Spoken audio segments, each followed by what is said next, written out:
¿Cómo están? Ahí.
Muy buenas noches para todos. Bienvenidos Hola, a esta charla que vamos a estar en compañía con el licenciado Rubén Alvarenga. ¿Cómo estás, Rubén? ¿Qué Bienvenido. tal? Gracias, todo bien, ¿y ustedes? Súper bien, con ganas de escuchar tus experiencias sobre esa tan sufrida que es la rodilla, ¿verdad? Sobre todo en los deportistas y conocer un poquito más, escucharte de acuerdo a como te digo, a tus experiencias de trabajo. Y lo que les voy a pedir a los participantes que por favor mantengan en silencio sus micrófonos, así van a poder apreciar mucho más la charla. Les quiero comentar sobre el licenciado Rubén Alvarenga, de su, digamos, de todo lo que viene a ser su currículum, su trayectoria. Él es fisioterapeuta que está dedicado al área de traumatología, tanto en adultos y también en el área deportiva.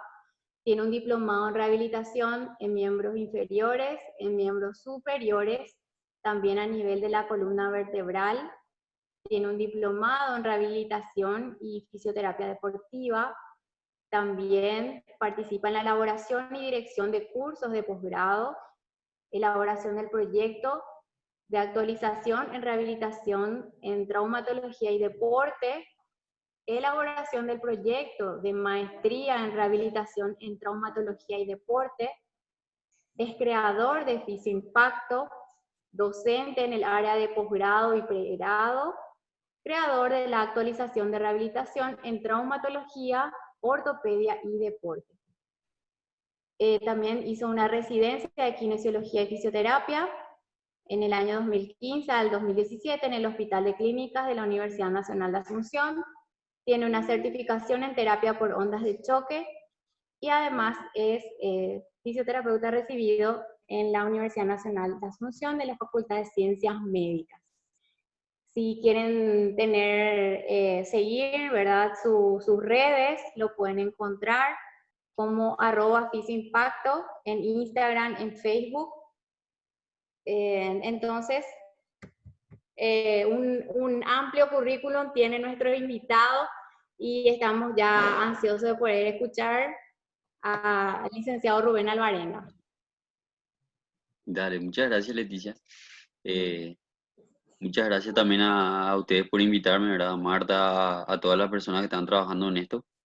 Agradecido con eso y espero que puedan seguir este camino, ¿verdad? Que a veces es complicado, que yo conozco un poquito también de esto, de hacer las charlas, que nos toma tiempo, tenemos que dejar de lado nuestra familia u otras cosas que tenemos que de repente son prioridades nuestras, ¿verdad? Que hay que dejar de lado. Así que gracias también, gracias por la invitación y por el tiempo de todos, ¿verdad? Lo que, lo que quiero es que me interrumpan si de repente tienen alguna pregunta, no es necesario que esperen hasta el final. Si quieren interrumpen y me dicen, yo no tengo problema.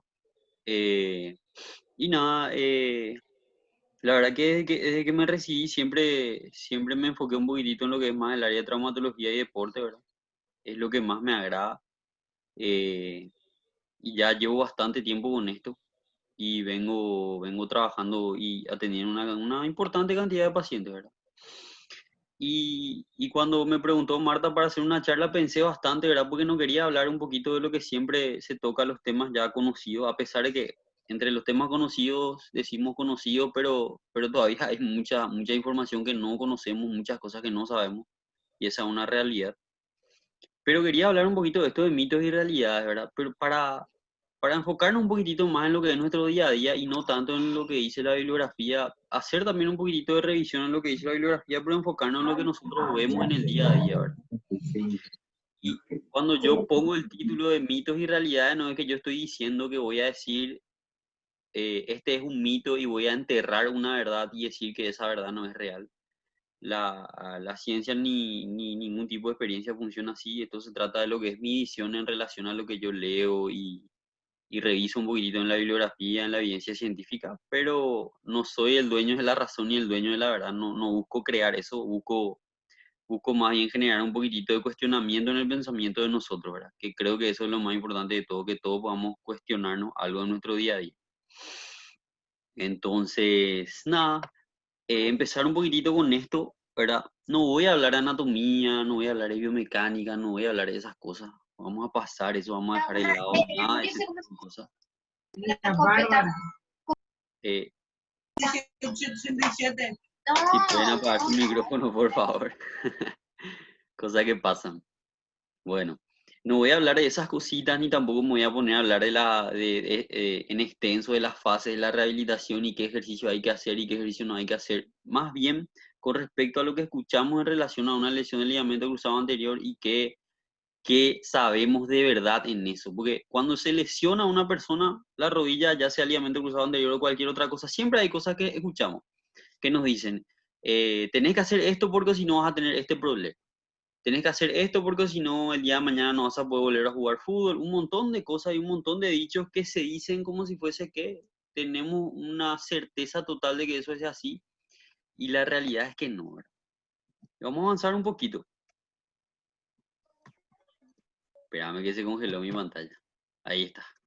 Avanzamos un poquito y antes de entrar en esos mitos y en esas realidades que yo quiero confrontar con ustedes y que dentro de mi experiencia yo he escuchado mucho y hay ya información sobre eso, hablemos de la fase de la rehabilitación para entendernos rápidamente, pero no a profundidad, ¿sí? Dentro de la fase de la rehabilitación, si nosotros buscamos la evidencia científica más nueva, es la de Nikki Van Melik, que es una holandesa, es una mujer encargada del área de la investigación y rehabilitación a nivel mundial, es referente de lo que es el LSA y todo lo que implica ya sea tratamiento conservador o quirúrgico. Y ella en el 2017, 2018, si mal no recuerdo, si en uno de esos 2 años realizó una, una guía clínica en base a un consenso de expertos con otros especialistas también en el área. Sí, ella es fisioterapeuta, es doctora en el área. PhD más bien, ¿verdad? Y ella básicamente hizo una división de fases muy interesante con respecto a la rehabilitación del ligamento cruzado anterior, ya sea tratamiento conservador o tratamiento quirúrgico, ¿verdad? Y estas fases se dividen básicamente en fases de acuerdo al entrenamiento, a qué es lo que queremos lograr funcionalmente con el paciente, y una fase en relación a los objetivos de lo que queremos lograr para mejorar la calidad de vida del paciente y para poder pasar de fase en fase a lo que se refiere a los entrenamientos. Y si miramos la columna de la izquierda nos muestra el entrenamiento basado en el impedimento, es decir, si hay algún impedimento en el rango articular, hay algún impedimento con la flexión, con la extensión, algo en particular, ¿verdad? Hay un impedimento con la marcha, ese tipo de cosas del entrenamiento basado en el impedimento que netamente corresponde al fisioterapeuta, ¿verdad? El entrenamiento específico ya vendría a ser algo mucho más relacionado a eh, específicamente qué es lo que requiere esa persona de acuerdo a su objetivo. Si la persona me dice, no, yo lo único que quiero hacer es tener mi vida normal y poder salir con mis hijos y caminar tranquilo. Bueno, hay otra persona que te va a decir, no, yo yo quiero jugar fútbol otra vez de vuelta. Y hay otro que te va a decir, yo lo máximo que quiero es volver a correr por lo menos 20, 30 minutos por día. Entonces, en relación al objetivo de esa persona se realiza esa fase de entrenamiento específico. Y el retorno al juego, ¿verdad? Que es la parte más delicada hoy en día, ¿verdad? De las otras dos fases de entrenamiento basado al impedimento de entrenamiento específico, nosotros tenemos bastante información y manejamos bastante bien. Dentro del entrenamiento de la primera fase tenemos control de síntomas de acuerdo a los objetivos, lograr un patrón de marcha lo más normal posible, ¿verdad? Y un rango funcional, ¿sí? Para que ese paciente pueda avanzar en su día a día y poder ir mejorando cada vez más. Cuando hablamos de un entrenamiento específico, específicamente el paciente va a requerir cierta estabilidad para realizar ciertos gestos, ¿sí? Fuerza muscular, de algún modo, fuerza muscular de alguna forma diferenciada en relación a lo que requiere el paciente, coordinación también, ¿verdad? Y los test funcionales que se refiere ya a lo que es el retorno al juego, ¿verdad?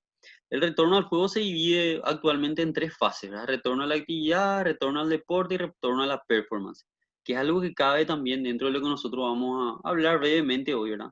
Eh, con respecto a los mitos y realidades que podemos escuchar y que podemos saber de lo que ya tenemos como información, ¿sí? Entonces avanzamos.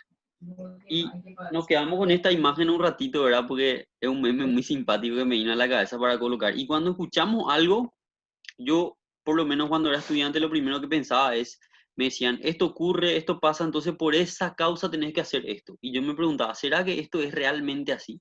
¿Sí? Eh, y de ahí nace un poquitito el razonamiento y la necesidad de llegar a una verdad.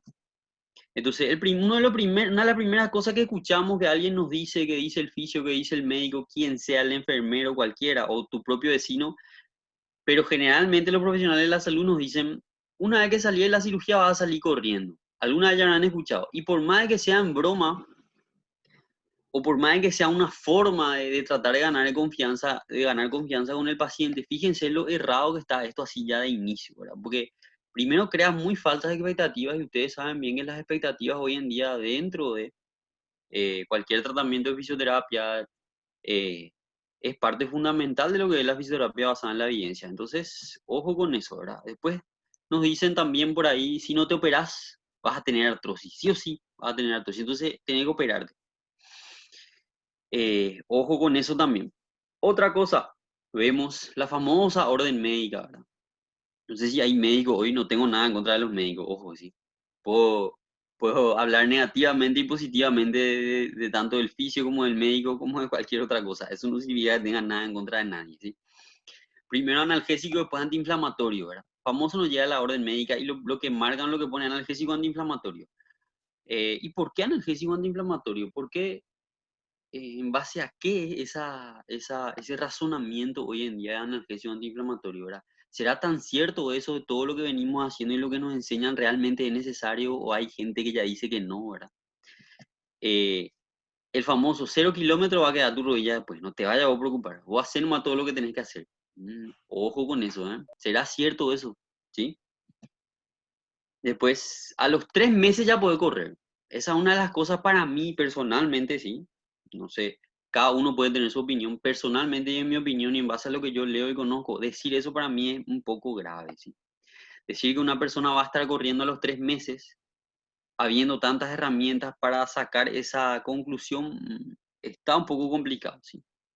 Vas a recuperar tu nivel anterior, ¿sí? Vas a recuperar tu nivel anterior, el nivel anterior que tenías antes de la cirugía o antes de la lesión y vas a poder volver al deporte así como lo hacías antes. Cuidado con eso, ¿sí? Tenés que soltar ya la muleta. Eso ya escuché muchas veces. No, me dijeron que tengo que soltar ya la muleta. ¿Y quién que te dijo? El médico. No, y me dijeron que tengo que soltar ya la muleta. ¿Y quién te dijo? No, y mi vecino me dijo que él cuando se operó de la rodilla caminó, usó una semana nomás la muleta. Y mi otro vecino 2 días nomás luego usó. Y mira, mi- eh, muchas veces la respuesta, dependiendo del día, ¿verdad? A veces estoy de mal humor, a veces de buen humor. Pero si estoy de mal humor, probablemente le digo, mira, si nosotros tuviéramos que mira, si la ciencia tuviera que hacer las cosas de acuerdo a la opinión de tu vecino, ¿verdad? Sería jodido. Cuando no hay ninguna información, está todo bien, o sea, la experiencia prima por sobre todo, pero cuando hay información hay que juntar las dos cosas y buscar experiencia e información. Y verás, certera. Tenemos que operarte o vas a desarrollar artrosis. Y ahí le agregan una palabra que a mí me parece mala, ¿verdad? Urgente te tenemos que operar. porque si no vas a tener complicaciones. Cuidado con eso, ¿verdad? Debes hacer ejercicio, fortalecimiento, cierto. Ahora, la cuestión es cómo, cuándo, dónde y por qué, ¿verdad? Y qué clase, que es algo que voy a dejar picando, pero no voy a hablar profundamente de eso, ¿sí? Entonces, todo eso, cuando nosotros hablamos de lesión del ligamento cruzado, a un paciente le viene a la cabeza ya primero, ¿sí? ¿Cuánto tiempo voy a tardar para recuperarme? ¿Cómo, o sea, a lo cuánto tiempo voy a correr? ¿A lo cuánto tiempo puedo trabajar? ¿Ya será que no me va a doler? ¿Me va a doler? ¿Qué tengo que hacer primero? ¿Qué tengo que hacer después? Todo eso, ¿ok? Son mitos o realidades y vamos a tratar de responder eso hoy más que, como les dije, enterrar verdades. Yo no quiero enterrar verdades ni decir que yo tengo la verdad ni nadie. Yo solamente quiero dejar puntos en donde nosotros podamos analizar. Entonces, ¿cuál es la cuestión aquí? La primera pregunta y que voy a dejar y voy a responder al final es, ¿se puede optar por tratamiento conservador para una lesión del ligamento cruzado anterior? ¿Es seguro volver a la actividad deportiva sin ligamento cruzado? Porque tenemos un pensamiento de repente muy médico, muy estructural, y pensamos que porque algo está roto, el miembro o la pierna ya no funciona. Parece falso eso, ¿verdad? Parece falso de que se puede. Vamos a tratar de responder eso a poquito. Pero primero, rápidamente hablemos de la función del ligamento cruzado anterior. A nosotros, ¿qué nos enseña el ligamento cruzado anterior? Y hablo por experiencia propia, en la facultad te dicen, él es un estabilizador. Y generalmente es estático porque lo que hace es estar ahí. Y no importa en qué situación, él va a tratar de estabilizar siempre que se genere cierto desequilibrio entre esas estructuras que él está uniendo, ¿verdad? Entonces, nos hablan de estabilizador estático y dinámico generalmente, ¿verdad? O estabilizador pasivo más correctamente para un ligamento, a diferencia del tejido muscular, ¿verdad? Entonces, nosotros sabemos que de lo que más se menciona siempre y de lo que se piensa mucho para tratar a un paciente con ligamento cruzado anterior es la estabilidad estática, ¿sí? La estabilidad pasiva. Y lo que menos se piensa y lo que parece que menos peso tiene es la estabilidad dinámica, ¿cierto? Eso es lo que siempre, al parecer, demuestra, ¿sí? Ahora, si nosotros solo nos quedamos con esa función de estabilidad y solamente pensamos en eso, siempre vamos a tener ese razonamiento de decir, opa, se rompió el ligamento, hay que operar, hay que poner un ligamento que cumpla esa función.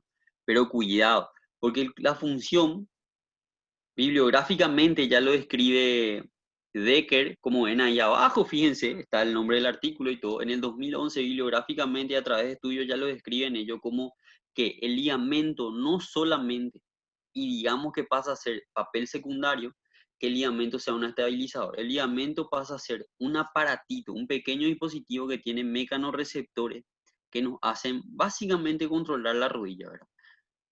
O sea, nos ayudan con la propiocepción, ¿cierto? Entonces, primero no es solamente un sujetador, ¿ok? Pasa a ser algo mucho más importante que tiene una vía de conexión directa con nuestro sistema nervioso. Entonces, actúa como un pequeño dispositivo que nos da una idea espacialmente y temporalmente cómo se encuentra la rodilla. Entonces, esta deficiencia, esta lesión puede generar un montón de cosas. Cambio en el control postural, cambio en la fuerza muscular, cambio en el patrón de movimiento, cambio en los gestos, ¿sí? Muchas cosas. Entonces, nos volvemos a preguntar de vuelta si realmente es importante un tratamiento conservador o un tratamiento quirúrgico, ¿qué es mejor? Todavía no vamos a responder eso, ¿sí? Entonces, primeramente lo que yo les puedo decir es que allá por el 2011, 2012 ya nos enteramos de que la función propioceptiva es hasta casi más importante que la función mecánica del ligamento cruzado anterior. Entonces, si yo les digo la función propioceptiva es importante y la función mecánica pasa a un plano un poquito más secundario, pero no es que no sea importante, yo les pregunto, si nosotros ponemos un ligamento, digamos, no artificial, pero digamos, un ligamento que no es el originario, vamos a reemplazar la función propioceptiva. Esa es la primera pregunta que yo les dejo después de las otras preguntas ya anteriores, ¿verdad? Y probablemente no, ¿ok? Entonces, una vez planteadas estas tres preguntas, ¿verdad? Si se puede tratamiento conservador, si se puede andar bien sin ligamento cruzado y si realmente mi plastia o mi ligamento plastia me va a reemplazar aquello que yo perdí primordialmente, esa señalización entre el sistema nervioso y mi rodilla, ¿verdad? Literalmente, arrancamos con los mitos, nuestros mitos, ¿verdad? Primer mito, tenés que operarte o vas a desarrollar artrosis, eso tiene que ser urgente, ya no sé, vamos a operar 2 semanas, ya tenés que entrar ya al quirófano porque mira que si vos no te operas en 10 años, prótesis de rodilla. Yo ya llegué a escuchar esas cosas, ¿sí? Y llegué a escuchar en conferencias, y una vez fue motivo de discusión en una conferencia aquí en nuestro país, porque un fisio planteó algo y la otra persona planteó algo, y bueno, ok. Pero eso es bueno, discutir es bueno, debatir es bueno. Ahora, el por qué, la pregunta es por qué la gente dice que vamos a desarrollar artrosis si no nos operamos la rodilla. ¿Tiene relación directa realmente? ¿Podemos unir esas variables y decir, sí, así es? Entonces, hay un primer trabajo que sale allá por el 2018, allá digo porque nuevito, que es este que le estoy mostrando aquí de Stephanie Rose. Stephanie Rose hace un review de un montón de trabajos que tratan de comparar algunos de ellos la cirugía del ligamento cruzado anterior, es decir, la reconstrucción del ligamento cruzado anterior, más rehabilitación y aparte rehabilitación sola, sin cirugía. ¿Y qué es lo que nos dice él en el título del trabajo? Él dice, la reconstrucción temprana del ligamento cruzado anterior es necesaria para prevenir otras lesiones de rodilla, como la artrosis, por ejemplo. Y acá nos dice, es un error, ¿sí? Que no tiene soporte de evidencia científica alta. Y es muy interesante este trabajo y les recomiendo leer. Eh, es conocido, ¿sí? Ya, por por todos los profesionales de la salud, que si bien uno se rompe el menisco, ¿verdad? Va a tener mayor probabilidad de desarrollar osteoartritis o artrosis, ¿verdad?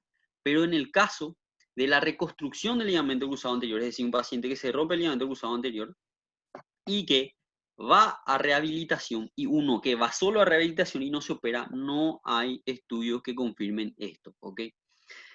Se asocia a cirugía temprana con menos daño meniscal y osteoartritis. ¿Qué quiere decir? Que se usó mucho tiempo la frase del si no te operas o te vas a romper el menisco o vas a tener osteoartritis o vas a tener otra lesión de rodilla. La realidad es que la mayoría de las veces no es así y los estudios hoy lo demuestran, ¿ok? Lo que sí se ha visto mucho es los malos diagnósticos, ¿ok? Malos diagnósticos que fueron incluidos en diferentes grupos de investigación y hubo trabajos que han sido demostrados de que no son de buena calidad y que están errados y que por eso daban ese concepto. Un concepto que la misma bibliografía habla de que es un estándar entre las personas que realizan la reconstrucción del ligamento cruzado anterior que está errado. Allá por el 2000, entre el 2000 y 2005, entre el 2000 y 2010 surgieron más o menos entre 2 a 3 artículos muy interesantes. Uno de ellos es el que está aquí, el primero de Count et al y colaboradores, ¿verdad? Que ellos lo que hicieron es poner dentro de un trabajo científico pacientes que sufrían una lesión del ligamento cruzado anterior y dividían en 2 grupos. Un grupo, ¿sí?, de personas que se trataban con cirugía más rehabilitación y otro grupo que solo rehabilitación. ¿Y qué es lo que ellos encontraban? Que no había muchas diferencias. Hubo trabajos de plazos de 2 años, hubo trabajos de plazos de 5 años de seguimiento de pacientes, o sea, se lesionaban y hacían el tratamiento, ya sea solo conservador por un lado o solo quirúrgico y rehabilitación por otro lado, y no había diferencia a los 2 años, a los 5 años y a los 10 años de estas personas. Entonces, dentro de esas afirmaciones que se suelen o quizás se siguen utilizando, hoy escucho menos ya, ¿verdad?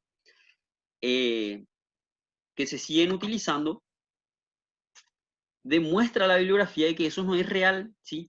¿Y qué pasa? Que la variable más importante no es la cirugía en realidad. O sea, nosotros antes creíamos que porque el paciente se operaba ya iba a dejar de tener artrosis y que porque el paciente no se operaba iba a tener artrosis. Hoy en realidad no es así. La variable más importante no es la cirugía.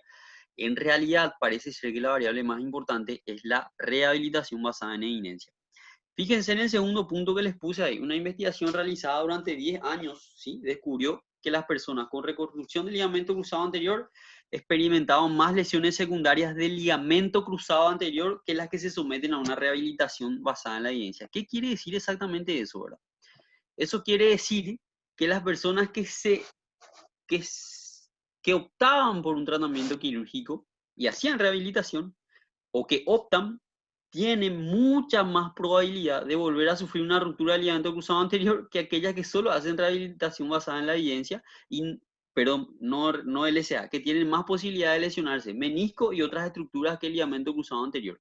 Y es más, aquellas personas que hacían una reconstrucción del ligamento cruzado anterior tenían muy alta tasa de reincidencia en la misma lesión, la cual optaron por una cirugía para reconstruir. Y eso es un poco incoherente, ¿verdad? En todo lo que estamos planteando y todo lo que se plantea como conjunto, como profesionales de sanidad hoy en día, que sí o sí hay que operarse, ¿sí? Entonces, ¿qué es lo que ocurre hoy en día, verdad? Realmente lo que dice abajo, ¿es crítico la toma de decisiones en base a evidencia? Sí, es crítico. ¿Por qué? Porque hay números que hablan por sí solos. Y uno de ellos es esto que nos muestra Stephanie Rose en uno de sus trabajos.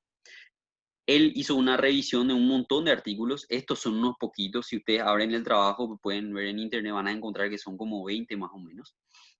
Fíjense, en estos se hicieron trabajos donde se hablaban de reconstrucción del ligamento cruzado anterior versus rehabilitación, o alguna reconstrucción más rehabilitación, y la mayoría de ellos tuvo muchos errores, ¿sí? No se reconocía cómo se manejaba a los pacientes con la lesión del ligamento cruzado anterior.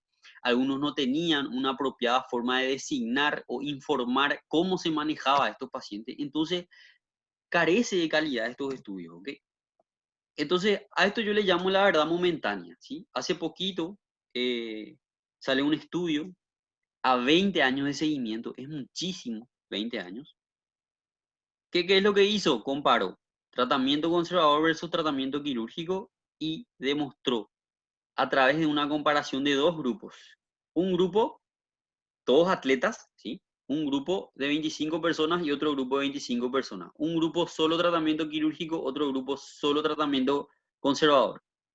El grupo, entre ellos, no hubo diferencia de artrosis de rodilla, no hubo diferencias significativas de resultados funcionales. Los dos tipos de personas que estaban en diferentes grupos resultaban de la misma manera y no hubo mucha diferencia en lo que es menisectomía, es decir, tanto los que se operaban como que no se operaban tenían casi la misma tasa de volver a lesionarse los meniscos en 20 años de seguimiento. Ojo con eso, ¿eh? Mucho tiempo.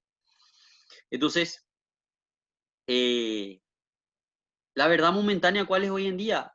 Que lo que estamos usando y diciendo para que el paciente opte por un tipo de tratamiento u otro no es real. Esa es la verdad momentánea. Y digo momentánea porque nunca, la verdad nunca es absoluta, ¿verdad? La verdad puede cambiar con el tiempo. Y eso nos viene demostrando mucho en nuestra carrera, ¿verdad? Entonces, no hay diferencia. Entonces, ¿qué pasa con la osteoartritis? ¿Por qué tanta hazaña con decir que la osteoartritis es el problema de todo aquello de toda aquella decisión que nosotros vamos a tomar? Hay estudios que hablan de que eso es algo que se aprendió de oído, que vino de generación en generación en ortopedistas, en médicos, y que se tomó como real. Y hay estudios que invitan a pensar un poquitito en que realmente debemos analizar lo que a veces escuchamos, porque hay muchas cosas que escuchamos, aprendemos mucho de oído, tenemos que ser también consecuentes con eso, y que generalmente no son reales, que se alejan mucho de la realidad. Entonces, ojo con eso, ¿sí? Otra de las cosas que nos dicen es, al salir de la cirugía vas a salir corriendo, como si nada, no te va a doler nada, ¿verdad? Como si fuese que nunca pasó nada, ¿sí? Yo tengo un montón de pacientes que vienen y me dicen, eh, no, había sido como me dijeron al principio, y no es, porque los tiempos de rehabilitación son muy largos, etcétera, etcétera. ¿Qué es lo que sí sabemos bien hoy? No existe ninguna posibilidad de que la reconstrucción del ligamento cruzado anterior por obra y magia retorne a la actividad física previa a la lesión sin un proceso de rehabilitación. De eso estamos demasiado seguros, ¿sí? No hay forma, no hay. Entonces, eso de salir de la cirugía corriendo con la misma función o mejor, o inclusive un poco igual a la anterior, que quizás pudo haber sido muy mala también, no es real. La función baja muchísimo, la fuerza se pierde mucho, un montón de cosas ocurren y depende muchísimo de cuánto tiempo pasa entre que se lesiona y entre que se toma una decisión. Y eso nos muestra también Nicky Van Melig en uno de sus trabajos con sus colaboradores. Otra de las cosas que tenemos que discutir mucho también es que nos dicen o decimos nosotros, tenés que soltar ya la muleta. El paciente tiene que soltar ya la muleta porque ya pasó mucho tiempo. Bueno, si el tiempo cronológico es nuestro criterio para tomar decisiones, estamos errados, estamos confundidos. El tiempo cronológico no puede ser nuestro criterio para tomar decisiones. bajo ningún punto de vista, a excepciones, ¿verdad? Pero estamos hablando del ligamento cruzado anterior. Entonces, ¿cuándo hay que soltar la muleta? Cuando ya pasó 2 semanas. La mayoría de ustedes seguro habrá escuchado que algún profesional dijo, a las 2 semanas hay que sacar ya la muleta. O se va a la consulta y le dice, ¿cuánto tiempo hace que está con la muleta? Una semana, no, tenés que sacarte ya. O tenés que estar caminando bien ya. Tu rodilla se tiene que estirar todo ya. Ven que una pequeña frase de tenés que soltar ya la muleta implica muchas cositas otra vez alrededor, ¿sí? Entonces, hay un consenso de retorno a la actividad y retorno al deporte de allá por el 2016, entre el 2016 y 2014, muy interesante, que es la imagen que yo les dejo aquí. Fíjense todo lo que implica un manejo de la lesión. Implica contexto social, familiar, personal, los roles que emplean, ¿sí?, estas personas y la misma persona que sufre una lesión, cuáles son sus necesidades, cuáles son sus objetivos, cómo se realiza el monitoreo de esta persona, cómo se comunica a esa persona. Y ese proceso, ¿sí?, a ese proceso se le llama START, ¿sí?, que es un protocolo, vamos a llamarlo así, pero no como tal, que es una forma de tomar decisiones. Es decir, este consenso de expertos nos dice que tenemos que pensar en todo eso para tomar una decisión. Ellos ya nos están diciendo, personas que hace 20, 30 años están tratando este tipo de pacientes y solamente este tipo de pacientes, no tratan otra cosa. Ellos nos están diciendo que tenemos que tener por lo menos 10 cosas en cuenta y nosotros tenemos una sola cosa, la cronología, el tiempo. Analicemos un poquito si eso es correcto. Rehabilitar clínicamente, fíjense en el cuadrito abajo, el 2, el 2, ¿sí? El pacientito ahí con la muleta, fíjense. Inicialmente ella tiene carga biológica, carga psíquica o psicosocial, ¿ok? Y todo eso tenemos que tener en cuenta para ver si realmente debe soltar o no la muleta. Pero como patrón inicial, lo que nos dice la bibliografía que podemos hacer es buscar no dolor, extensión completa, patrón de marcha normal. Tiempo, contexto, sí, hay que tener en cuenta. No digo que no hay que tener en cuenta el tiempo. Lo que digo es que no podemos usar como único criterio. Eso es lo único que estoy diciendo, ¿sí? ¿Estamos? Entonces, fíjense lo que implica una pequeña frase. Y vamos a la famosa analgésico antiinflamatorio, ¿verdad? Que siempre eso nos ponen en la orden médica. Que no sé ni por qué orden, ¿verdad? Porque yo creo que hace mucho ya se acabó la dictadura. No debería de ser orden, ¿verdad? Debería de ser derivación, pero bueno, hay sistema y sistema. Analgésico antiinflamatorio. ¿Y por qué analgésico antiinflamatorio? Es la pregunta, ¿verdad? Si nosotros nos vamos de vuelta a los consensos expertos y a la última guía clínica, ¿qué nos dicen Nikki Van Melí y los expertos? Y voy a mencionarle 1000 veces porque ella es la referente y ella es la que más sabe en este mundo sobre eso. Y esa es la realidad. ¿Qué dice? ¿Qué dicen miles de trabajos? Y esto es nivel de evidencia uno de los más altos que hay. ¿La crioterapia es efectiva en la disminución del dolor? Sí, excelente cuando te dicen crioterapia puedo usar para el dolor, ¿verdad? O cuando vos le indicas al paciente. Los expertos dicen hasta una semana postoperatorio. Y esto tiene un montón de cosas que podemos agregar, pero ahora no es el momento, ¿sí? Ahora, no es antiinflamatorio el hielo, ni la crioterapia. No tiene efecto sobre el drenaje articular, ni periférico, y ni en la recuperación del rango articular, ¿ok? Entonces, esto es uno de los agentes físicos que menciona este consenso y esta guía. En una segunda parte, nos dice primero analgésico, y lo primero que nos viene a la cabeza es el hielo, y en segundo punto nos viene a la cabeza ¿qué cosa? El TENS, ¿verdad? Electroanalgesia. Y la electroterapia, y lastimosamente no está muy indicada, no sé, en las primeras semanas, pero como un coadyuvante, te diría, ni siquiera en primera línea, tercera línea, ¿sí? Les diré. Y la electroanalgesia puede ser útil hasta, algunos mencionan un mes, mes y medio. Perdón, la electroterapia estimulativa, pero acompañada de ejercicio. Y la electroanalgesia, más en un postoperatorio reciente, dependiendo de cada caso particular, con ese, valga la redundancia, con ese, no me viene el nombre, eh, con esa llamada de atención, ¿verdad? En cada caso particular, o sea, básicamente están diciendo no, no en todos los casos, ¿verdad? Ahora, si yo salto, se van a dar cuenta que ya no hay otros agentes físicos, ¿sí? Nos quedamos con crioterapia y electroterapia. Y lastimosamente, ¿sí? Lastimosamente, los demás agentes físicos no, ¿sí? Y no porque hay mucho sustento científico y hay mucha bibliografía de que eso no funciona. Campo magnético, no. ¿Qué es lo otro? Ultrasonido, no. Y las demás cosas, no. No nomás, ¿sí? Entonces vamos por ahí con lo de analgésico antiinflamatorio que tan real es, lo del dolor. ¿El dolor es realmente porque hay inflamación o el dolor es realmente porque hay un proceso de inhibición central, sí, que genera cierta inmovilidad en la zona? Y no. Hay que pensar por dónde viene el dolor, sí, eso es muy importante, ¿ok? Entonces hay que tener en cuenta qué tipo de agente físico vamos a utilizar porque esos también son mitos que se nos meten en la cabeza, ¿sí? Y que nos dejan un poquito a veces ciegos y no queremos ver, ¿sí? Entonces, ojo con eso. Yo no les digo que yo tengo la verdad, vayan y miren lo que yo les estoy mostrando, la bibliografía que yo les digo. El otro es, tenés que hacer ejercicio, fortalecimiento. Eso no hay absoluta discusión. O sea, el paciente tiene que fortalecer. Ahora la pregunta es, ¿qué va a fortalecer el paciente? ¿Sí? La rodilla, el cuerpo, ¿qué? Es lo primero. Lo otro es, siempre te dicen, y muchas veces me ha pasado que viene el paciente por un tiempo y me dice el doctor que tengo que hipertrofiar más. ¿Qué? Sí, tengo que hacer más hipertrofia. La primera pregunta que me surge es, ¿pero qué tipo de hipertrofia querés hacer? ¿Sarcoplásmica o sarcomérica? Porque las dos son distintas y tienen un objetivo distinto. O sea, ¿de qué me está hablando? ¿O cómo él sabe que tenés que hacer más hipertrofia? ¿A qué hipertrofia se refiere, verdad? ¿Hipertrofia igual a fuerza? Y no necesariamente. No. Y depende de qué tipo de hipertrofia otra vez. Porque casualmente la hipertrofia que menos volumen genera, genera más fuerza. Ojo con eso, ¿eh? Fuerza máxima, tenés que hacer fuerza máxima. ¿Qué tipo de fuerza vamos a utilizar en realidad? ¿Qué es más importante, resistencia o fuerza? ¿Podemos tener fuerza sin resistencia o podemos tener resistencia sin fuerza? ¿Cómo va ahí la mano? En esas cosas tenemos que pensar, ¿sí? Y a mí me llama mucho la atención cuando el médico escribe hipertrofia, por ejemplo. O sea, no sé, eh, no va por ahí la mano, no es porque tiene el muslo gigantesco que está todo solucionado. No, a eso quiero llegar.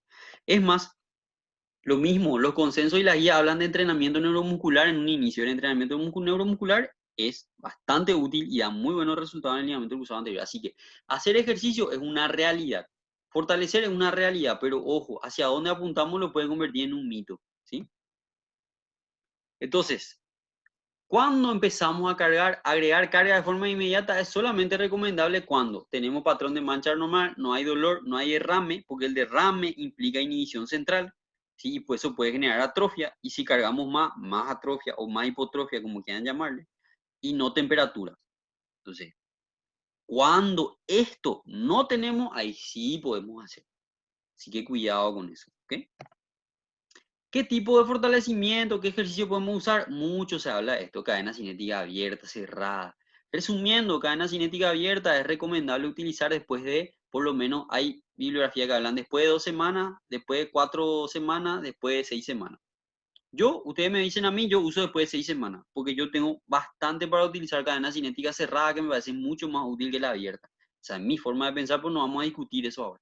Pero eso es una realidad, hay que usar esas dos cadenas. Preferentemente en un inicio la cerrada, luego la abierta, ¿ok?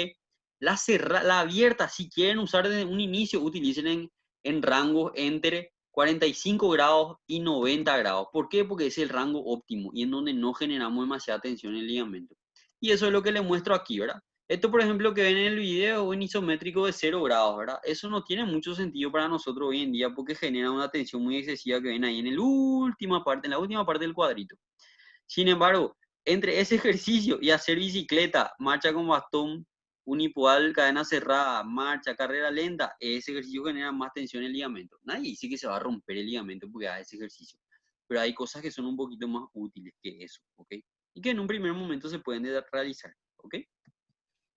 Y esto es lo que le dije, sector de carga óptima siempre va a ir entre 45 y 90 grados. Esa es la zona más segura para realizar ejercicios si quieren hacer en cadena abierta en un inicio. Esa es una realidad.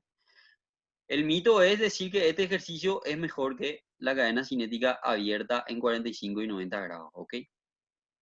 Entrenamiento de la fuerza muscular y neuromuscular. Eso también es algo que se habla bastante en la bibliografía. Y sí, podemos utilizar también con cadena cinética abierta, cadena cinética cerrada. Aquí ya empiezan los trabajos de coordinación y equilibrio. Ejercicios excéntricos. Hoy en día, hablar de ejercicio excéntrico, ejercicio concéntrico, ejercicio ausotónico, etcétera, toda esa nomenclatura que se le da, es mejor hablar de ejercicios, simple y sencillo. ¿Por qué? Porque hoy en día aislar un tipo de contracción está quedando desfasado, ¿sí? Ya no es tan necesario, se busca más lo funcional, lo más parecido a la vida real que simplemente aislar un ejercicio. Entonces, lo que sí o sí, y es una realidad que se debe hacer, es el entrenamiento neuromuscular para mejorar la performance, porque mejora la estabilidad, mejora el equilibrio, sí, mejora el esquema corporal en relación a la zona lesionada, teniendo en cuenta que el entrenamiento muscular nos va a ayudar a mejorar aquello que perdimos. ¿Recuerdan qué es lo que perdimos? Ese dispositivo que tenía unión con nuestro sistema nervioso, esos propioceptores o esos neuroreceptores o esos receptores que había dentro del ligamento. Los isométricos muy útiles, sí, son muy útiles, pero como les digo, siempre y cuando en el sector de carga óptima. Estamos. Hay tiempo para todo, a veces no hay que apurarse nomás, es sencillo. Y otra de las cosas que siempre escuchamos, a los 3 meses voy ya va a estar corriendo. Lo que sabemos hoy bien es que de 9 a 12 meses es el mínimo tiempo para recuperación, ¿verdad? Recuperación, ¿qué quiere decir? Vamos a definir esos términos. Recuperación quiere decir volver al deporte y tener un buen desempeño en el deporte y estar seguro, sin miedo, ¿sí? Y con los test bien positivos, digamos, de alguna manera, que tengamos buena actividad deportiva. Hacerlo antes del tiempo tiene demasiados riesgos, ¿sí? Demasiados, ¿sí? Yo me tomo en la cabeza cuando escucho ese tipo de cosas, les soy sincero. A los 3 meses ya puedo correr. No, pero no es así en realidad, porque como mínimo 9 meses tenés que estar en rehabilitación, le decimos. Y nos dicen, no, pero yo vi que Palermo volvió a los 3 meses. Y Richard Ortiz volvió a los 5 meses. Y así vamos. O mi vecino a los 2 meses ya estaba saltando. Entonces, hoy de vuelta a lo mismo. Nosotros tenemos, lo mínimo que tenemos es el STAR. El STAR es un encuadre de cosas que tenemos que seguir y de pasos que probablemente podemos llevar a cabo si es que queremos hacer bien las cosas. Y él nos habla de 3 pasos. Fíjense todo lo que hay que tener en cuenta. Tenemos que tener en cuenta información demográfica, síntomas, historia clínica, habilidad de protección, cuál es el miembro dominante, el tipo de deporte que realiza, la posición del jugador, el timing, la presión social, la presión personal, la presión económica.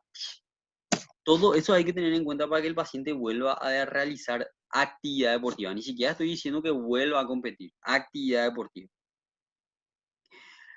Y nosotros decimos, o nos dicen que a los 3 meses debe volver. Yo no estoy diciendo que el tiempo es lo malo. Yo lo que estoy diciendo es que los criterios para decir una cosa no deben ser una sola variable, deben ser todas las que nos recomiendan. Entonces, para decir que a los 3 meses puede volver el atleta a correr, es medio alocado, ¿verdad?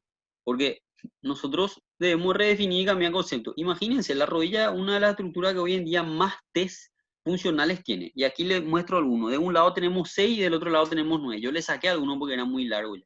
Es uno de los criterios de la, de la, de un instituto de documentación internacional de rodilla, ¿sí? Que ellos usan esos criterios, esos 6 que ven ahí, no vamos a entrar a discutir eso. Y el otro de la vuelta a la actividad, que son criterios que usan Nicky Van Melig, entre otros, ¿ok? Gustafsson, que son personas que desarrollaron esos test. Entonces, es mentira. La rehabilitación del ligamento cruzado anterior debe cumplir fase y se debe basar en objetivos, no solamente en tiempo. Entonces, cuando yo hablo de tiempo solamente, estoy más cerca del mito que de la realidad. Y esto es demoledor a veces, ¿sí? Y a veces cuesta un poquito oír, ¿verdad? ¿Vas a recuperar tu nivel anterior en el deporte? No podemos saberlo con certeza. El riesgo de reincidencia, como ya les dije anteriormente, para un paciente que se operó y se colocó un ligamento cruzado, es altísimo, tanto del mismo lado como del lado contrario. Entonces, en porcentaje, hay varios trabajos. Hay trabajos que inclusive hablan del 30% de posibilidades. Este yo les puse, que es uno de los lo que más me agradan a mí. 25% de los atletas que se someten a la reconstrucción pueden llegar a sufrir ruptura del injerto. 24% de estos mismos atletas pueden sufrir una lesión de la rodilla contralateral. Puedes llegar realmente a tu nivel anterior en el deporte. Y esto es más catastrófico. Hasta 5 años después de la reconstrucción del ligamento cruzado anterior, tenés posibilidad de volver a lesionarte. ¿El mismo lado o el lado contrario? Mito. Mito hasta demostrar lo contrario. Y nadie habla de esto. Eso es lo más feo. Las tasas altas de lesiones del ligamento cruzado anterior por segunda o por tercera vez después de haberse reconstruido el ligamento son muy preocupantes, son muy elevadas. O sea, pacientes que se operan y se vuelven a romper en ese mediado de tiempo entre 2 a 5 años posterior a la cirugía. ¿Qué pasa? Que nadie discute estos términos con el paciente, nadie le dice, tenés posibilidad de volver a romperte. Lo que le dicen es, 0 kilómetros va a quedar tu rodilla. Mentira. Hoy es mentira, mañana no sé. Hoy es mentira. Y eso nos demuestra Stephanie Rose y un montón de trabajos más que ya le estuve mostrando. Hay demasiada dificultad para decir ese tipo de cosas, para decir, va a quedar 0 kilómetros de tu rodilla, vas a volver a nivel anterior. Hay demasiada dificultad. Yo le pongo 4 nomás. Tenemos que manejar el valor dinámico, tenemos que manejar el rango de movimiento, tenemos que manejar el control motor y tenemos que manejar el ángulo de flexión en el aterrizaje. Esas son 4 variables nomás que podemos manejar para tratar de disminuir el riesgo de relesión. 4 ya. Mucho es, no es poco, ¿ok? ¿Sí? Yo puedo manejar uno y de uno me puedo olvidar, me fui al mazo quizás. O manejé uno y me olvidé de 3, peor todavía, ¿sí? Y esto no son variables que se manejan en el primer y segundo mes, se manejan hasta la última fase, ¿sí?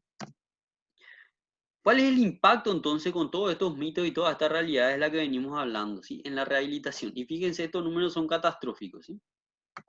50% de los atletas con reconstrucción no alcanzan el nivel deportivo antes de los 2 años posterior a la operación. Entonces, por algo es muy alta la tasa de pacientes que se vuelven a lesionar.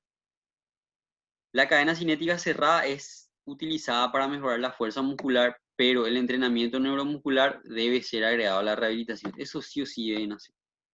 Entonces, es muy alto el porcentaje de pacientes que no alcanzan su nivel deportivo antes de los 2 años, pero ya están jugando. Díganme ustedes, yo he hecho de mi vida por lo menos 15 informes para criterio de alta, porque los pacientes no quieren hacer eso. Esa es una realidad. Y de los 15, me animo a decirle que 13 no estaban con criterio. Y eran pacientes jóvenes, deportistas, de élite, etcétera, etcétera. Y entre sus 7 y 9 meses no estaban en condiciones de volver a la actividad competitiva. Pero ya vuelven, o sea, eso es categórico. Y la primera pregunta que vimos al inicio era si se puede optar por tratamiento conservador y si realmente se puede andar sin un ligamento cruzado anterior. Sí se puede. Hay ya trabajo, hay ya evidencia de que eso es real. Los trabajos hablan de que por lo menos una lesión aislada del ligamento cruzado anterior se puede esperar 3 semanas mínimo hasta 3 meses de rehabilitación. Si durante ese tiempo, con criterios, ¿sí? Que no vamos a hablar de eso ahora, con criterios, sufre mejoras funcionales el paciente y mejora su calidad de vida y no hay dolor y un montón de otras cosas, se puede. Pero para eso, ¿qué requerimos? Requerimos estar en un país como, no sé, países que tienen de atención primaria un fisio, en donde el fisio puede tomar decisiones. Aquí esa no es una realidad, ¿verdad? Todavía. Eh, y nuestro tratamiento debe ser basado en objetivos. Debemos tener escalas de funcionalidades claras que se utilizan específicamente para ese punto. Y debemos manejar, como le dije, todas las variables y todos los contextos. Entonces, creo que hoy hablamos relativamente algo de lo que se dice burdamente y que en algún momento se toma como verdad. Hay que tener mucho cuidado con eso. Yo creo que hay que dudar mucho, eso es mejor. Pero no dudar de mala manera, dudar para poder corroborar la información. Eh, y si hablamos mal y pronto, tenemos más mitos que realidades en nuestro medio, ¿verdad? Y en nuestra propia práctica clínica, porque yo también muchas veces he cometido muchos errores, ¿verdad? Todos hemos cometido muchos errores. Pero más que nada es eso, ¿verdad? Es tener en cuenta que hay cosas que van cambiando. Nuestra carrera en los últimos 10 años es la profesión que más cambió. Evidentemente que en algún momento como que nos quedamos un poquito retrasados y tenemos que arañar un poquitito para volver a llegar a punto. Y nos va a pasar mucho y nos va a seguir pasando porque apunta a ser una de las carreras que más va a modificarse y cambiar porque hay mucha actualización en los siguientes 10 años. Entonces hay que empezar a leer un poquitito más, ¿verdad? Hay que hacer ese esfuerzo. Y nada, eso es todo. Muchas gracias.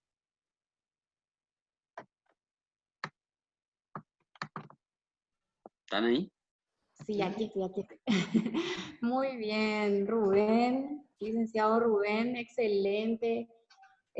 Sobre todo por, digamos, comentar y con las bases científicas, que es lo más importante, y como decís, actualizarse, estar al tanto de justamente todas estas investigaciones van a hacer de que nuestro trabajo también sea realizado en base a evidencia, ¿verdad? Tenemos algunas preguntas que estuve anotando de los formularios que fueron haciendo los participantes, y algunas de ellas yo creo que ya no hace falta que las lea porque dentro de lo que fue tu charla, ¿verdad? Habrá quedado bastante, eh, digamos, ya respondida. Bien, a ver, dentro de acá tenemos un poquitito, una que dice, si conoces o manejas alguna, entiendo que es una aplicación donde esté validada para una evaluación de lesión de rodilla, en este caso ligamento cruzado, una aplicación. Entiendo que para No, descargar. no, no No, conozco. Dentro de los criterios, o sea, dentro de los criterios que yo manejo, no tengo ninguna aplicación que se utilice. ok. Em, ¿Sí? ¿Qué técnica quirúrgica consideras que resulta más efectiva y con menos complicaciones para el paciente? Y esa es una respuesta, o sea, no va un poquito al tema, pero voy a tratar de responder lo más conciso posible. Las técnicas más usadas son la HTH y semitendinoso recto interno, ¿verdad? Depende Sí, mucho de la persona. Una persona que se toca el tendón rotuliano está, eh, digamos, de alguna manera tocando la zona, ¿sí? Que probablemente va a utilizar mucho para saltar, ¿verdad? Entonces, a un basquetbolista probablemente vas a tratar de no tocarle tanto la zona extensora.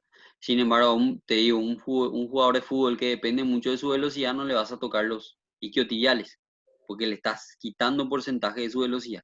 Depende mucho del contexto, depende mucho de la situación. También tiene que ver la parte estética.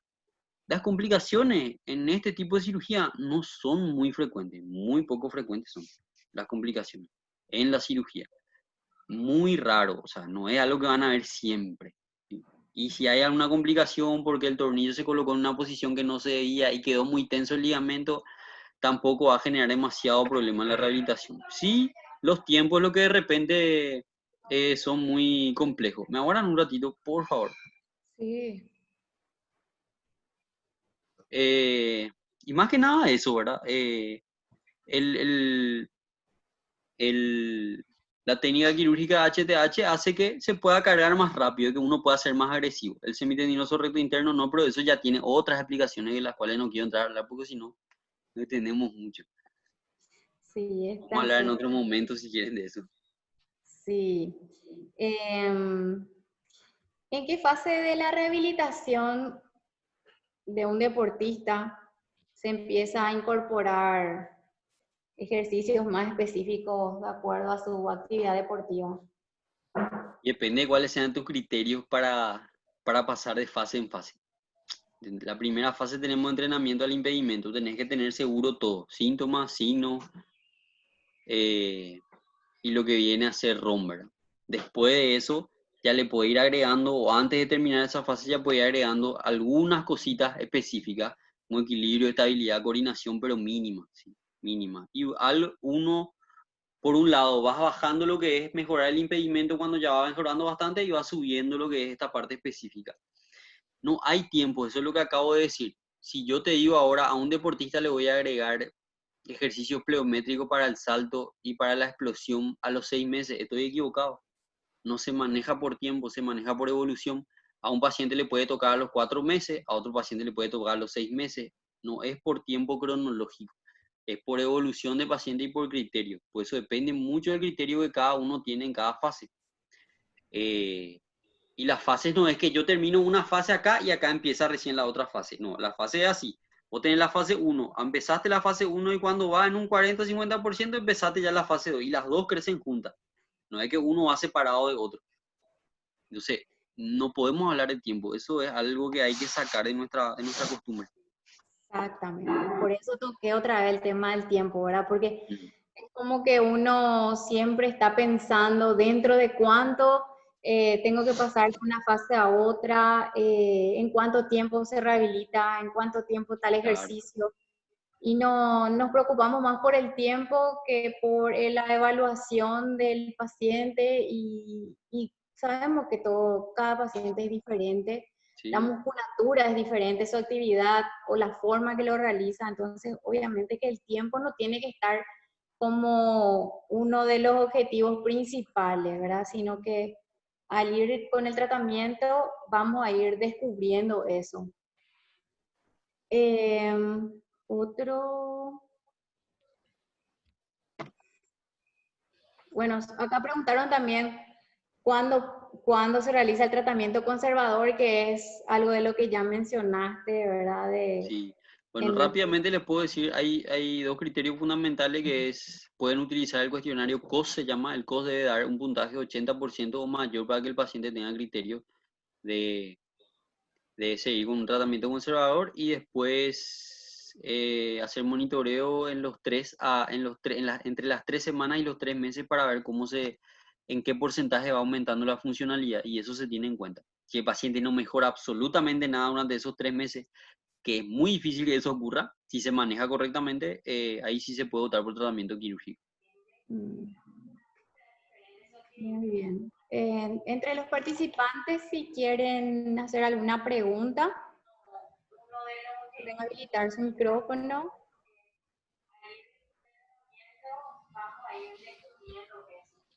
A ver si hay alguien que quiera consultar algo o aportar también.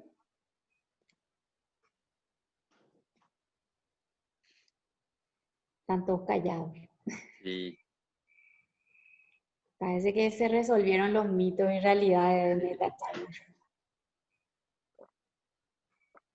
Yo creo que en otra charla tendríamos que tocar un poco al ligamento cruzado posterior, que si bien no es tan frecuente, puede pasar, ¿verdad? Y cómo actuamos en ese caso que, ¿verdad? Que va de la mano o no, por ahí puede salir Sí, alguna charla interesante también, ¿verdad? podría ser, sí. Es un poquitito el hermano gemelo, pero muy diferente.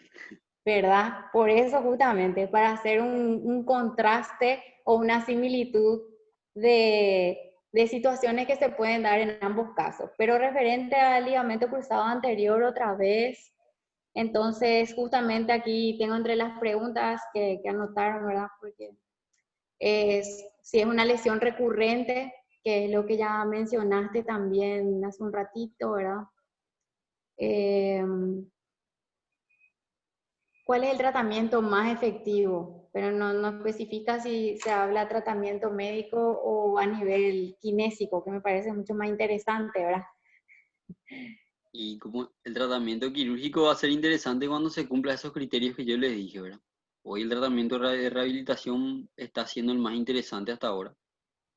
Y dentro de la rehabilitación, uno puede dejar de lado todos los agentes físicos, puede dejar de lado, no sé, no sé, todo lo que ustedes quieran, bandas elásticas si quieren también. Lo único que no se puede dejar de lado es el ejercicio. Eso es lo único, El movimiento, ¿verdad? sí. Pero hablar de algo en específico, no. Cualquier ejercicio útil en la medida correcta y de la forma correcta, ¿verdad? No hay algo así que este es el mejor ejercicio para el ligamento cruzado anterior porque dependiendo de qué técnica quirúrgica uno tiene que tener en cuenta otra vez qué cadenas musculares va a trabajar más o menos. Todo eso hay que Claro. tener en cuenta. Bueno, No es que no quiero responder las preguntas, cuidado, son preguntas muy grandes que probablemente dan para una clase entera así de 1 o 2 horas seguramente. no, claro, se entiende bien, ¿verdad? Y bueno, yo no sé cómo estamos de tiempo Sí, ya se cumplió nuestro tiempo. para no Para hacer dejarle libre también al licenciado. y alargar demasiado a Rubén, que Nos explicó súper bien todo, como dije hace rato, mencioné hace rato, en base a evidencia científica, que es lo mejor, ¿verdad? Es nuestro fundamento y es algo que tenemos que intensificar. Y bueno, no sé si querés dejar un mensaje final, Rubén. Leti, Sí. por mi parte quiero felicitarle al licenciado Rubén. Creo que no está habilitado el chat, por eso no están escribiendo. Yo intenté escribir, pero me parece que no está habilitado. Eh, igual quiero agradecerle al licenciado, muy interesante la charla. De mi parte, me actualicé mucho. Y sobre los agentes físicos también interesante, la crioterapia y electroterapia, y que no hay resultados con el magneto y el ultrasonido que solemos a veces ver que se utiliza mucho todavía. Y en la indicación médica a veces encontramos también eso. Entonces, más que nada, agradecerles a Rubén, brillante su disertación. Muchas gracias, Rubén. Muchas gracias, licenciada. Agradecido. Sí, estaba, no sé qué pasó, yo no toqué nada, pero Yo tampoco. estaba bloqueado, perdón. Bueno, pero suerte que Leti anotó las preguntas. Sí, me pasó la presidenta Lelis, me pasó las preguntas ya para estar preparada por suerte. Así tuvimos algo de las consultas que tenían los colegas referentes al tema. Y Pero bueno, cualquier cosa que quieran saber o si quieren una bibliografía, me escriben ahí a las redes sociales. Lo único que tarda un poco en responder nomás, así que no se enojen ni nada por el estilo. no creo que se enojen, pero responderle que Rubén. Bueno, entonces le pueden seguir al licenciado Rubén Alvarenga en sus redes @fisioimpacto para poder, en algún momento, les va a responder sus dudas. Y así que muchísimas gracias por estar presente desde la Asociación de Kinesiólogos y Fisioterapeutas del Paraguay. Entonces, te agradezco el tiempo y que nos hayas transmitido tus conocimientos a través de esta charla. Dale, muchísimas gracias. Muchas gracias por la invitación, Marta. Muchas gracias, Leticia, por todo. Gracias. Gracias. Estamos en contacto de vuelta cuando quieran. Gracias. Bueno, gracias, que tengan buena noche. Igual. Chao, chao. Hasta Chao, luego. chao.